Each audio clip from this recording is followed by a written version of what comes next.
तर नमस्कार मित्रांनो. तर आज आहे आपला दिवस 6वा मिनी ब्लॉगचा.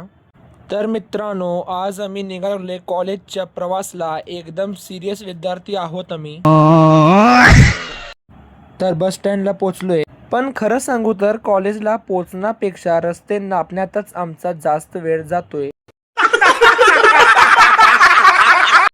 तर बस इथं थांबलेली आहे. तर बसमध्ये बसून आम्ही निघतो कोल्हापूरला. तर आता आम्ही CBS स्टँडतून निघत आहोत आणि माझ्यासोबत आहे प्रोफेसर. तर आता आम्ही डायरेक्ट कॉलेजला जाऊन भेटतो. तर यो आहे शुभम. मागच्या व्लॉगमध्ये तुम्ही बघितला असेलला.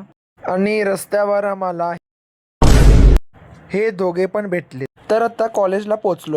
तर पहिला लेक्चर झाले आमचं मीडिया लिटरसीचं. दुसरं लेक्चर झाले एमर्जिंग टेक्नॉलॉजी. टीचर समोर काय शिकवते ते समजत तर नाही आणि आम्ही ते समजण्याचा प्रयत्न पण करत नाही. तर आता सगळे लेक्चर झाले आहेत आणि आम्ही एक फॉर्म भरण्यासाठी थांबलेलो आहे, बघू शकता. तर फॉर्म भरून निघूया आपल्या घराकडे. तर गाईज, मी आज तुमच्या डिमांडमुळे मराठीमध्ये व्लॉग केले. जर तुम्हाला व्लॉग आवडला असेल आणि पुढचे व्लॉग पण मराठीमध्ये पाहिजे असेल तर नक्की कमेंट करून सांगा. बाकी आता घरी जातो आणि आजचा व्लॉग इथंच एंड करूया. भेटूया नेक्स्ट व्लॉगमध्ये. Bye bye.